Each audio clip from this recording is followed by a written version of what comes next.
Happy National Batman Day, everyone. This is a very exciting day for each and every one out there who is a Batman fan. Of course, I have been a Batman fan since my brother first showed me the 1989 film on VHS. I grew up with the Michael Keaton and animated series, and I've been a Batman fan ever since. I've been a Batman fan for life. He is my favorite comic book character. He is my favorite superhero. I love Batman. I love everything and anything Batman. So this is going to be a very different video from my previous Batman Day specials. It's going to be more laid back. Again, for many of you who are joining the channel, my MacBook Pro just died like a month ago, so I can't put all the Batcave graphics and question cards in, but I would like to thank each and every one of you who has submitted questions for me for this Batman Day special. I know it was a quick turnaround, but y'all came through on Instagram and YouTube as well as Twitter, so I have them right here. And yeah, feel free to also follow me at Fred Film Fanatic on Instagram and comment down below, what do you love the most about Batman? Let's get started, everyone. First question, favorite Batman score? There's a lot of great composers, whether it be Shirley Walker, Danny Elfman, Hans Zimmer, Junkie XL, Elliot Goldenthal. There have been many great composers of Batman. My favorite, even though I love the Dark Knight Rises and BVS scores Hans Zimmer has done, my favorite has to be the 1989 score from Danny Elfman. Every time I hear Danny Elfman's theme, it is iconic. It is pure Batman. The same way that John Williams' theme is always Superman, you know? So for me, with that being the basis of the animated series, that is my go-to favorite score for Batman. Definitely the 89 film, whether it be the opening theme, Attack of the Batwing, finale, or the reprisal, or even Descent into Mystery. It is such a fantastic score that I can listen to from top to bottom. Next question, who makes Batman's outfits? Great question. You know, in the films, it's always been some costume designers who make and tailor those outfits. In the comics and other incarnations, from time to time, it's been Alfred. Maybe Bruce Wayne orders the parts and custom makes it himself. I can't remember the name, but I think there's a specific person that actually tailors his suits as well as Dick Grayson's. They kind of paid homage to that in season 2 of Titans. I don't know, that's a good question. Does anybody know out there who makes Batman's outfits? Like, seriously. I feel like I should know this as a Bat fan, like 100%, but even I kind of don't know. Comment down below. Let me know about a comic book Easter egg that I may have missed. Please, let me know down in the comments below. Top 5 animated films. Ooh, that is hard. Well, first being Mask of the Phantasm. I love Batman Mask of the Phantasm. That is like the definitive origin story and was one of my favorite origins of Batman until Batman Begins came out. So definitely, that's number 1. Then for me, it would be the adaptation of The Dark Knight Returns, the deluxe edition. That's not parts 1 and 2, but rather parts 1 and 2 combined into one long film. I love The Dark Knight Returns. Peter Weller, RoboCop makes an awesome Batman. Then it would be Under the Red Hood. And then Batman Beyond Return of the Joker is an awesome movie for Batman Beyond fans and fans of the original animated series alike. And then 5 is a film I saw recently. I love the Batman Gotham by Gaslight adaptation. I love this kind of Victorian era Batman hunting Jack the Ripper.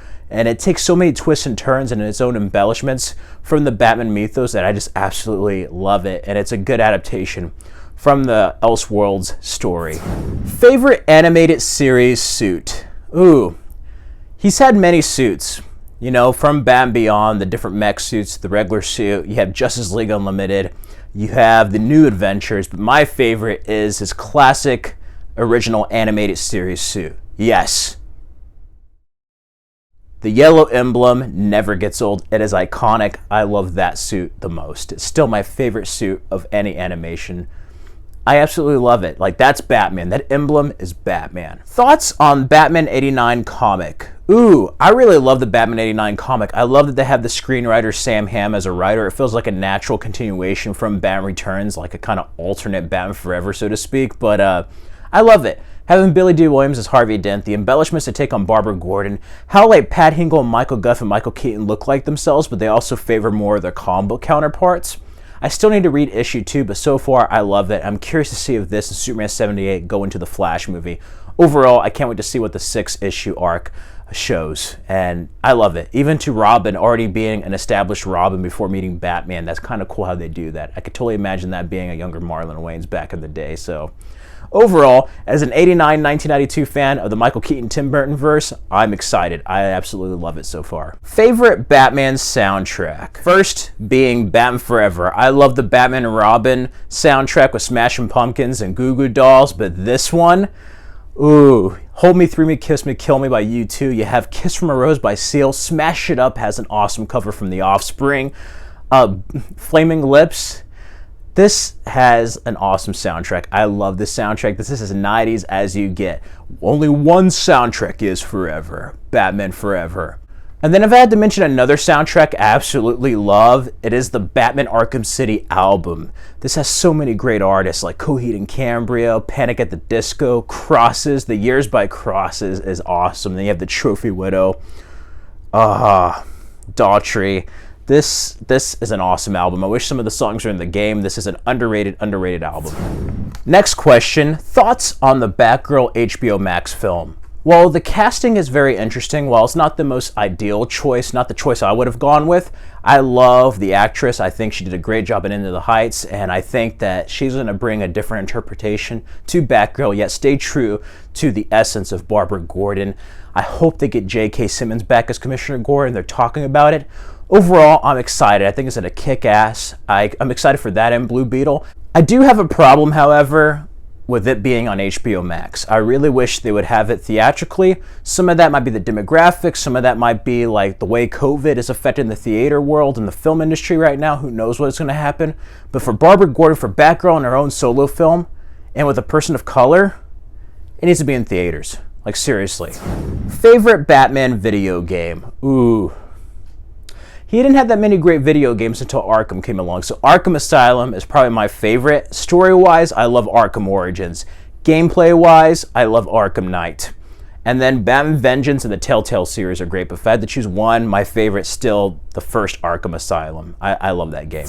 What is one Batman villain you would like to see in a film? I'm assuming it's like a Batman villain that hasn't been on film. There's two of them, actually. One of them being Ventriloquist and Scarface. Another one, I would love to see Lady Shiva in a film. I think she's such a cool character. We've seen her in certain incarnations in some video games, but Lady Shiva would be a pretty badass female villain for Batman to go against in a film, I think. I would really love to see her. If you could drive in a Batmobile, which one would it be? Ooh, I love the Tumbler. If it comes in black, I love the Tumbler, but it'd have to be the Michael Keaton 89. Like, that is the most iconic Batmobile. That's the Batmobile I grew up with. So yeah, I would totally take that Batmobile on a joyride and pit on Smash It Up by The Offspring on full blast while I'm just joyriding in the 89 Batmobile. No, sir, he took the other car. Who would win in a fight between Bell or Affleck? Okay, man, come on. Okay, I love Bell. He has gadgets. He has a certain different type of fighting technique.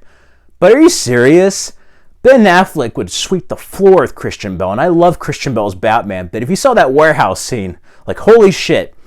I know Bell was not at his most best fighting Bane. He was not 100% fighting Bane.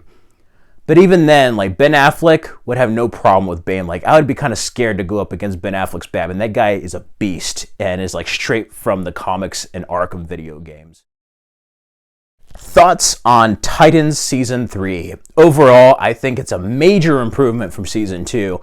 More like the first season, and as a matter of fact, I think it's the best season so far. It still has its share of problems, it still can be worked on, but overall, with the Bat family, I'm liking this season. They seem to bring Rachel and Donna back, damn it. I hope they bring them back. Maybe they did this week, I don't know. I still need to see the latest episode. Who do you think is an underrated Batman? There are many great actors who've portrayed the Batman, who've donned the cowl. I think an underrated, for me personally, is Val Kilmer. He's still the most underrated Batman. People remember George Clooney, people remember Michael Keaton, Christian Bale, but Val Kilmer was like the first since Adam West to get that kind of physique athleticism of Bruce Wayne, but also bring a more kind of damaged psychological element. He had the intellect with Batman and Bruce Wayne. And it was the first Batman to be Batman, not because he had to be, but because he chose to be, you know?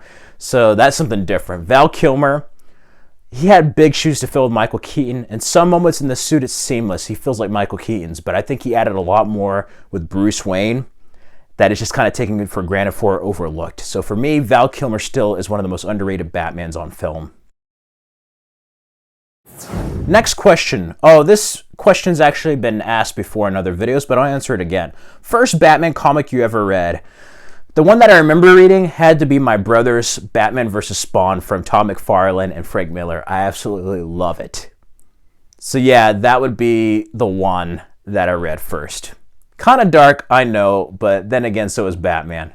Favorite Batfleck moment in Zack Snyder's Justice League? Oh man, I actually made a Batfleck video. BVS's Warehouse, but like Justice League, I love so many Batman moments. He kicks ass as Batman, but two of them would be kind of more Bruce Wayne moments. One of them being like, we have to assume he's fought other people. It's like, I don't care how many demons and how many hells he's fought. He hasn't fought us, not us united. I love that moment, and I love the moment where Alfred is worried about Bruce Wayne resurrecting Superman. He's like, don't wave the red cape at the charging bull. It's like, you do when this red cape charges back. And he's like, Alfred, for once, I'm operating strictly on faith. I love those two scenes. Those are probably my two favorite Batfleck moments in Zack Snyder's Justice League. Which Gotham would you like to live in? I don't know if I really want to live in Gotham. Maybe the one that R. Kelly sung about in Batman and Robin. That sounded peaceful. No, really. You know, it'd be cool to visit kind of like the Gothic, kind of Art Deco Gotham of like the animated series or Tim Burton films, or maybe even Gotham. But for me, since it's a real place, I would love to visit the Dark Knight trilogy because it's basically Chicago. I would love to visit Chicago. It's a nice city. I would like to live there, maybe visit sometime. That would be the Gotham city I would be probably most comfortable at. Thoughts on Gotham Knights? I think it looks amazing. I was kind of bummed that they delayed it a year, but it's an interesting premise. It could have easily took place after Arkham Knight, but it's going to be something very different. Red Hood's cool. The other Robin's cool, but I'm going to be playing as Barbara Gordon and Dick Grayson. Batgirl and Nightwing are going to be my go-to characters. And besides a Court of Owls, I'm predicting a twist that Batman might actually be alive. But I could be wrong. We'll have to see. I hope it's on the PS4 because I want one more Batman game before we transition to the next gen. Have you seen Batman Dying is Easy? Yes. I absolutely love the Bat in the Sun fan films. As a matter of fact, I have a top 10 Batman fan films video you should check out.